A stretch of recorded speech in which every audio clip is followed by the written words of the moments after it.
자, 오늘 이제 누가복음 3장으로 드디어 넘어왔어요. 본격적으로 누가복음에 대한 이야기가 시작이 됩니다. 그 전에는 사실 이 세례 요한이라는 사람을 등장시키기 위해서 세례 요한의 특별한 출생에 대해서 설명을 해주는 부분이 앞에 있었어요. 그리고 또 예수님이 탄생을 하셔야죠. 그래서 그 앞에는 우리에게 배경이 되는 설명을 한 거라면 오늘 3장부터는 본격적으로 복음에 관한 이야기를 시작했다. 그리고 그 복음에 관한 이야기의 첫 번째 등장인물이 누구다? 바로 세례 요한이라는 것입니다. 이번에 전사님이 누가복음을 처음부터 끝까지 쭉 설교할 때 어떤 이해의 축을 갖기로 했었죠? 바로 이 외력과 내력이라고 했습니다. 외력의 대표주자는 돈이고 내력의 대표주자는 경건 혹은 율법이라고 했죠. 이 외력이라는 건 쉽게 말해서 남들보다 잘 살고 싶은 의지예요. 내가 얘보다 잘 살려고 하는 방법이 꼭 얘보다 뛰어나는 것만 있는 게 아니라 얘를 낮추는 것도 하나의 방법이 된 거예요. 굶는 사람들이 생기고 못 입는 사람들이 생기고 위로 올라가는 것만 생각하다 보니까 이게 과연 사람으로서 올바른 삶일까? 어떻게 사는 게 진짜 사람으로서 바른 삶일까? 고민하기 시작한 거예요. 거기에 작용한 게 뭐야? 바로 내력이라고 했죠. 이 외력과 내력이 서로 견제하고 힘의 균형을 이루면서 지금까지 세계가 유지되어 왔다는 거예요. 위태롭게 유지되고 있는 그 세계 가운데 오신 분이 바로 예수님이다 라고 이야기를 했어요. 이번에 누가복음을 이해하면서 주로 생각해야 될 게 바로 이 외력과 내력이라고 했어요. 그리고 지난 시간에 의인은 없나니 하나도 없으며 라고 기록되어 있다고 했죠. 우리가 설교를 들을 때 혹은 성경을 읽을 때 반드시 이 부분을 전제로 삼아야 된다고 했어요. 그래서 오늘 세례 요한이 등장하는데 세례 요한 본받아야지, 세례 요한은 참 의인이지, 세례 요한은 우리가 본받기에 합당한 사람이지라고 생각하면 성경 읽기가 안 된다고 했어요. 그래서 반드시 모든 사람은 죄인이고 세례 요한도 죄인이라고 하는 전제를 넣고 오늘 설교를 들어야 돼. 자, 마태복음 11장 11절에 세례 요한을 이렇게 소개하고 있어요. 내가 진실로 너희에게 말하노니 여자가 낳은 자 중에 세례 요한보다 큰 이가 일어남이 없도다. 이렇게 얘기하니까 뭐야? 세례 요한이 누구 중에 제일 커? 여자가 낳은 사람 중에 제일 커. 이 중에서 여자가 낳지 않은 사람 있어요? 세상 사람 중에 남자가 낳은 사람 있나요? 세상 사람 중에 사람이 낳지 않고 그냥 튀어나온 사람 있어요? 없어. 심지어 예수님도 여자가 낳은 사람이에요. 그 중에 세례 요한이 가장 크다라고 이렇게 이야기를 하니까 와, 세례 요한은 진짜 예수님마저도 인정한 대단한 사람이야. 우리가 마땅히 그의 삶을 본받을 만해라고 여기기 쉽지만 사실 이 본문은 그러나 천국에서는 극히 작은 자라도 그보다 크니라. 자, 천국에서는 뭐야? 우리가 죽어서 가는 천국도 있지만 거듭난 사람들이 사는 곳, 바로 이곳 하나님의 나라, 예수님을 나의 구주라고 고백하고 그분이 나를 위해 십자가에 못 박혀 죽으셨음을 고백하는 사람들의 그 집단, 거듭난 사람, 이전의 삶과 다른 목표와 삶을 사는 사람들, 그 중에는 극히 작은 자라 할지라도, 전도사님이라 할지라도, 여러분들이라 할지라도 누구보다 크다고요? 세례 요한보다 크다고요. 자, 이 말이 세례 요한을 칭찬하기 위한 말입니까? 아니면 여기에서 그래도 하나님 말씀대로 살아보겠다고 이 지겨운 설교를 듣고 있는 여러분들이 더 크다고 이야기하기 위한 본문이에요. 여기에서 강조하는 건 세례 요한이 아닙니다. 천국 하나님의 나라에서 지극히 작은 자가 세례 요한보다 더 크다는 것을 강조하기 위해서 이 본문이 있는 거예요. 자, 마찬가지로 우리가 오늘 아까 살펴봤던 세례 요한이 주는 그 세례는 예수님이 주는 세례와는 다른 엄연히 한계가 있는 방식이에요. 그래서 요한이 주는 세례에는 아무런 힘이 없다는 사실을 요한도 알았어요. 요한이 주는 세례는 회개의 세례일 뿐이에요. 요한한테 세례를 받는다고 해서 아무 일도 일어나지 않습니다. 그걸 누가 제일 많이 알았어? 요한 자신이 가장 먼저 알았어요. 요한에게 세례를 받으러 사람들 어떤 사람들일까요? 그래도 어떻게 사는 게 정말 인간다운 삶인지, 어떻게 사는 게 바른 삶인지 생각하고 그렇게 살아가길 원했던 사람들이야. 저기 성전에서 저 일하는 그 대제사장 무리들의 꼴을 보니까 와, 이건 도저히 사람이 할 짓이 못 되는 것 같아. 거기서 제사 지내봐야 아무런 효능도 아무런 효험도 없을 것 같아요. 그리고 누구한테 나왔어요? 세례 요한한테 나왔죠. 저 사람은 다를 거야. 보세요, 달라 보이죠? 참 달라 보여요.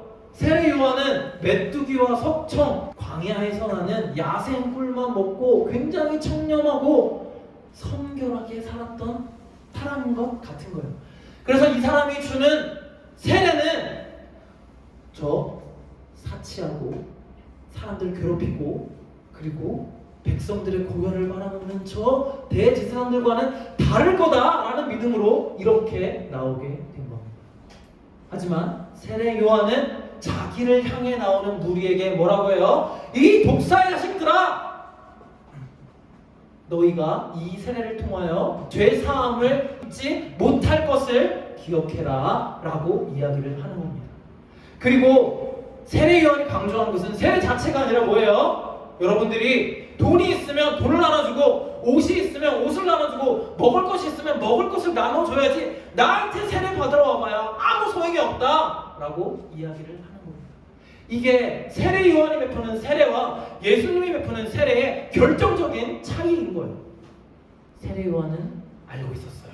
뭘 알고 있었냐? 아까 우리 로마서에서 본 것처럼 의인은 없으며 하나도 없고 모든 사람들이 다 죄인이라는 사실을 알고 있었어요. 아직 치료법이 개발되지 않은 어떤 불치병이 있는 거야.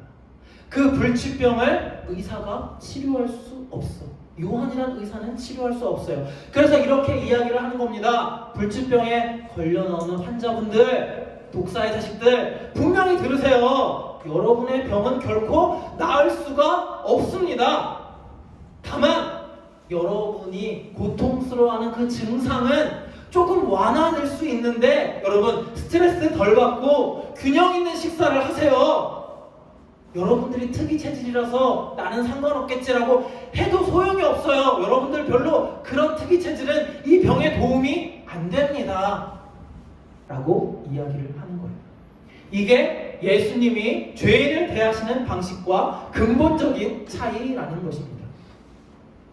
자, 세례 요한이 광야에서 외치는 자의 소리고 주의 길을 준비하는 역할을 하는데 지금부터 뭘 할 거냐면, 그렇다면 이 아무 힘도 없는 능력도 없는 세례를 베푸는 이 세례 요한이 아니 어떻게 광야에서 외치는 소리고 그리고 주의 길을 예비하는 존재가 되는지를 살펴볼 겁니다.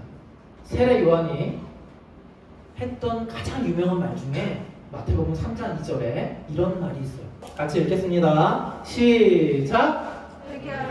천국이 가까이 왔느니라 하였으니. 그쵸? 이게 세례 요한이 한 말이에요.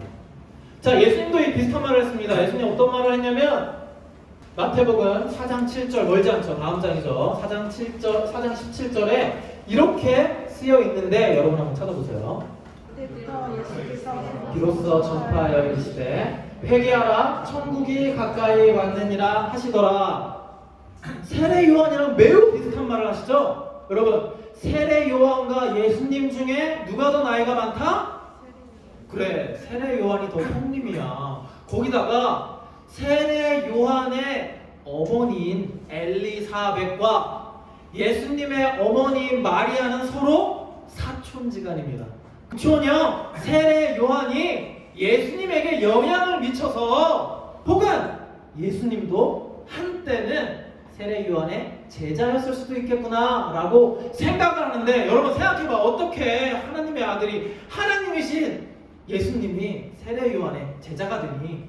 그럴 순 없겠죠. 하지만 그렇게 사람들이 추정하는 강력한 이유 중에 하나가 바로 이 회개하라 천국이 가까이 왔느니라 라는 이 말 때문에 그래요. 세례 요한과 똑같은 말을 하고 있다는 말이에요. 그건 세례 요한이 회개하라 천국이 가까이 왔다라고 했던 의미와 하나님이신 예수님이 이렇게 말씀하신 것의 의미는 완전 다르기 때문입니다. 같은 말을 했지만 누가 그 말을 했느냐에 따라서 의미의 차이가 굉장히 커질 수가 있어요. 예시를 한번 들어볼게요. 만약에 여러분 담임 선생님이 여러분에게 일주일 동안 화장실 청소를 하라고 명령을 하셨어요. 그런데 반장이 와서 야, 너 집에 가도 돼? 그럼 여러분 집에 가도 돼요? 집에 가면 큰일이 나겠죠. 그런데 선생님은 어때요? 선생님은 야, 너 집에 가도 돼? 라고 이야기하면 여러분 청소가 좀 덜 됐어도 여러분 눈에 화장실 청소가 좀 미흡한 구석이 있어도 그냥 집에 가겠죠. 똑같은 말을 한다고 해도 누가 그 말을 하느냐에 따라서 의미가 크게 달라질 수 있어요. 이 차이는 어디서 오냐면 그것은 그 말을 한 사람이 주권자이냐 아니냐에 따라서 차이가 생기는 것입니다. 예수님은요 특별히 우리의 죄에 있어서 우리의 죄를 사하는 입장에서 반드시 주권자이십니다. 그래서 세례 요한이 회개하라 천국에 가까이 왔다라고 말한 의미와 예수님이 회개하라 천국에 가까이 왔다라고 한 의미는 완전 다른 거예요. 반장이 너 집에 가라고 이야기한 것과 선생님이 여러분에게 화장실 청소시킨 선생님이 집에 가라고 이야기한 것은 완전 극명하게 다른 말이 되는 것입니다. 특별히 세례 요한이 회개하라 천국이 가까이 왔다라고 말한 의미는 천국의 징벌적 의미에 대해서밖에 강조할 수가 없어요. 여러분들이 지금까지 지은 죄는 어떻게 할 수 없지만 앞으로라도 죄를 덜 지어야 천국에 가서 덜 고통받을 수 있어요 라고 하는 말이라는 거예요. 세례 요한의 세례는 죄를 해결해 줄 수 없습니다. 세례 요한도 사람들의 죄를 해결해 줄 수 없어요. 오직 죄를 해결해 줄 수 있는 분은 누구야? 하나님 자신이신 예수님밖에 없어요. 그렇기 때문에 두 가지 말은 극명한 차이가 나는 겁니다. 예수님이 회개하라 천국이 가까이 왔다 라고 말씀하실 때는 너희의 죄를 내가 모두 없애줬으니 이제 더 이상 죄를 지을 필요가 없다. 너희들이 가지고 있는 그 걱정, 불안, 그것으로 인해 너희들이 죄를 짓고 있는 것 알아. 하지만 이전의 모든 문제들이 해결됐으니 더 이상 죄를 지을 필요가 없다라고 말씀하시는 거예요. 여러분 아이폰을 처음 샀을 때를 생각해보세요. 너무 아깝고 이게 닳거나 이게 어디 깨질까봐 긁힐까봐 애지중지하죠. 그쵸? 그런데 몇 번 떨어뜨리고 깨지고 금가고 디스플레이 망가진 그 아이폰 어떻게 합니까? 그냥 대충 관리하겠죠. 마찬가지예요. 우리의 죄가 하얀 도화지처럼 깨끗해졌다는 것은 우리가 그 죄사함을 통하여 우리의 삶을 더 잘 관리할 수 있도록 해준다는 겁니다. 그런데 세례 요한이 주는 세례 혹은 그 회개의 세례는 그 이전의 죄들을 어떻게 할 수가 없어요.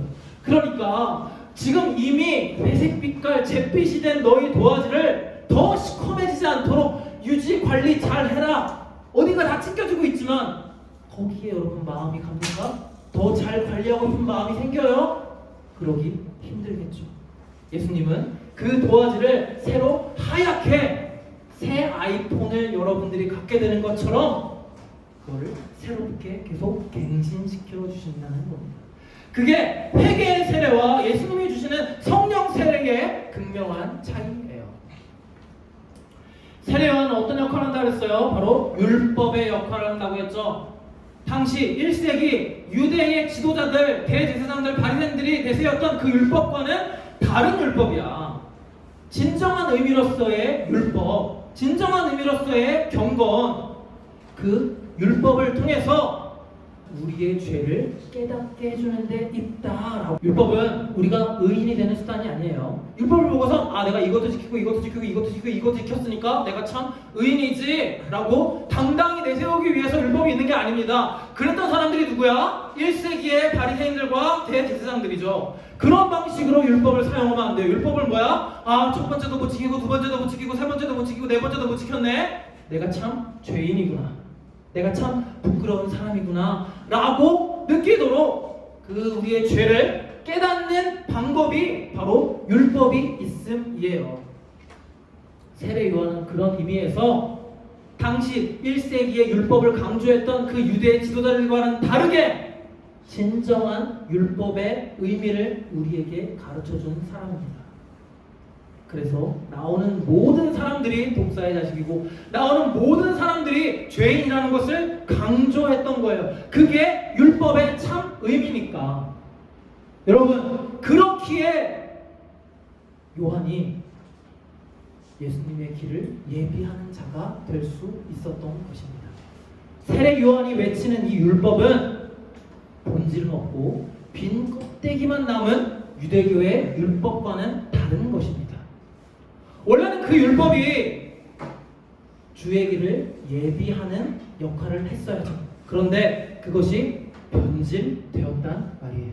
구약에는 역사를 통해서 우리가 봐야 될 게 있어. 다윗 왕이 얼마나 위대하고 솔로몬 왕이 얼마나 똑똑했고 이런 걸 보라는 게 아니에요. 모세로부터 온 하나님의 율법이 어떻게 변질되고 다시 그 의미를 찾고 또 변질되고 또 포로로 끌려갔다가 또 돌아와서 회복하는가 싶더니 또 변질되고 그걸 보라는 거.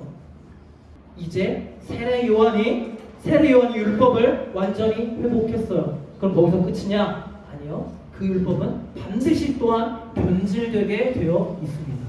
누가 오시기 전까지, 예수님이 오시기 전까지. 그래서 성경에는 이런 말이 있죠.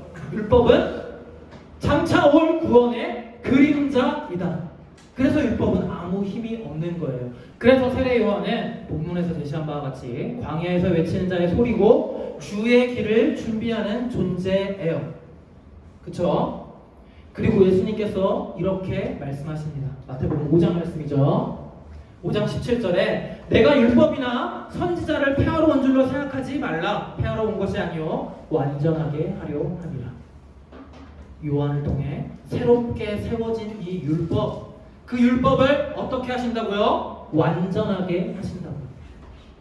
그러면 여러분, 완전하게 어떻게 완전하게 해요? 우리가 율법을 평생 안 어기고 살 수 있게 우리를 다 그렇게 만들어준다는 겁니까? 아니요. 그 의미는 로마서에 이렇게 쓰여 있습니다. 자, 로마서에요.